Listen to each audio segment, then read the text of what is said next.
شراب کے علاوہ جو بعض نشہ آور چیزیں ہیں ان کے بارے میں، ان میں سے ایک تریاک،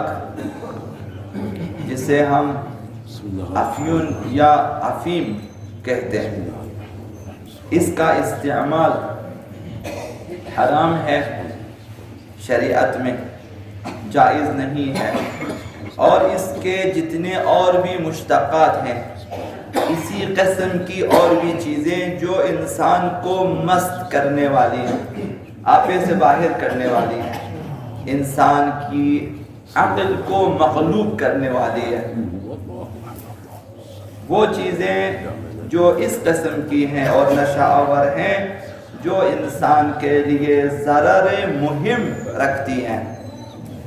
یعنی زیادہ خطرناک ہے، جو انسان کی عقل کو بھی مغلوب کر دیتی ہیں اور جو انسان کی روح کو بھی خراب کر دیتی ہیں، ضرر مہم، ضرر قابل اعتنا، ایسا نقصان رکھتا ہے کہ انسان اس نقصان سے لاپرواہی نہیں کر سکتا۔ انسان عاقل وہ تمام چیزیں جو تریاک کی طرح، افیم کی طرح نشہ آور ہیں، وہ سب حرام ہیں۔ اب وہ ضرر چاہے استعمال کی وجہ سے ہو یا اعتیاد کی وجہ سے،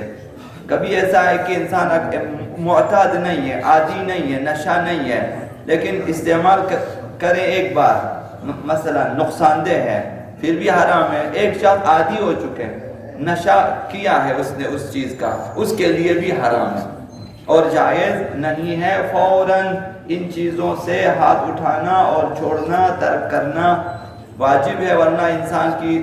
یہ تو سب جانتے ہیں، دنیا بھی اس کی برباد ہو جاتی ہے اور آخرت بھی اس کی خراب ہو جاتی ہے۔ دنیا بھی اس کی آباد نہیں ہے، وہ کسی ایک کونے میں یا کسی ایسی جو ہے تنگ و تاریک اور ایسی جو ہے دور افتادہ جگہ پہ اپنی زندگی بسر کرتے ہیں۔ پہلے سگریٹ پہ گزارا ہو جاتا ہے، پھر چرس پہ گزارا ہو جاتا ہے، پھر آخر میں ٹکے لگاتے ہیں اور آخر میں اس کے لیے وہ بھی مشکل ہو جاتی ہے۔ تو ایسی تمام چیزیں حرام ہیں، بلکہ قابل اعتنا ضرر رکھتا ہو یا نہ رکھتا ہو، ہر صورت میں واجب ہے، جو بناور احتیاط واجب حرام ہے۔ تریاک، افیم اور اس قسم کے نشاور چیزوں کا استعمال حرام ہے۔ اب ایک صورت اس میں باقی رہ جائے گی، وہ علاج معالجہ ہے۔ ممکن ہے کہ کبھی انسان میں خدا نہ کردہ کوئی ایسی بیماری پیدا ہو جائے کہ متخصص معالج طبیب یہ فیصلہ کرے کہ اس کا مثلا علاج صرف تریاک ہے۔ مثلا بعض لوگ مثلا کہتے ہیں اس کا جو ہے واحد علاج یہی ہے۔ اب اگر یہ فیصلہ ہو جائے، تبھی فیصلہ کرے کہ مثلا افیم جیسے، تریاک جیسے یا چرس جیسی کوئی چیز نشہ آور کہ واحد اس بندے کی بیماری کا علاج یہی ہے، تو اس صورت میں کہ اگر یہ حتمی ہو جائے کہ علاج محض اسی میں ہے، تو ضرورت کی حد تک استعمال جائز ہے، کہ ضرورت جیسے ختم ہو جائے اس سے آگے استعمال اس کا حرام ہو جاتا ہے۔ تو ان چیزوں کے بارے میں جو انسان کے لیے نشہ آور ہیں اور انسان کی روح اور عقل کو اس سلسلے میں حضرت آیت اللہ فاضل لنکرانی کا جو ہے فرمان ہے اور ان کا ارشاد گرامی اس سلسلے میں، انہوں نے فرمایا اعتیاد یعنی نشہ، اس کی طرف اگر انسان انسانیت کی نظر سے دیکھے تو کوئی بھی عاقل انسان نشے سے کسی بھی قسم کا واسطہ اور تعلق نہیں رکھے گا، چونکہ نشہ والی چیزوں سے رابطہ رکھنے کا معنی یہ ہے، لازمہ یہ ہے کہ انسان انسانیت سے خارج ہو جائے۔ یہ سب دیکھتے ہیں دنیا میں، آپ دیکھیں جہاں بھی ہر علاقے میں آج کل فراوان موجود ہے، دیکھیں جو لوگ نشے کے عادی ہیں وہ اصلاً انسانیت تو کیا، اصلاً حیوان ان سے بدرجہ بہتر ہیں۔ حیوان کم سے کم اپنی ذمہ داریوں کو نبھاتا ہے، اسے کچھ بھی نہیں معلوم۔ بدتر حالات انسان میں پیدا ہو جاتے ہیں۔ آپ بہتر جانتے ہیں بعض لوگ اپنی بیویوں سے پیسے کماتے ہیں کہ ہمارے لیے چرس اور افیم وغیرہ کا بندوبست کریں، ورنہ تمہیں مثلا یہ کر دیا جائے گا، وہ کر دیا جائے گا، دھمکیاں، تہدید، یہ چیزیں اب وہ بیچاری خواتین بعض مجبور ہیں کہ ادھر ادھر سے مانگ مانگ کے لائیں، ان کے لیے پیسے فراہم کریں۔ انسانیت سے اس قدر دور ہو جاتی ہے،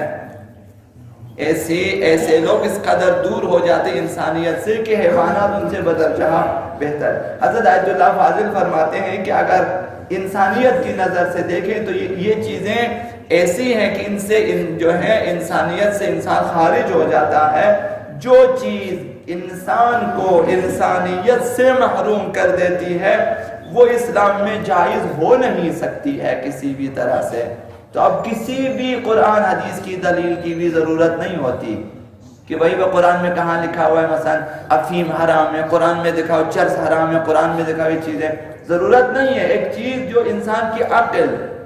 100% یہ فیصلہ دے دیتی ہے کہ یہ چیز انسان کو انسانیت سے خارج کر دیتی ہے، جب آپ کو انسانیت سے ہی خارج کر دیتی ہے، حیوانیت سے بھی پستر منزل پہ لے جاتی ہے،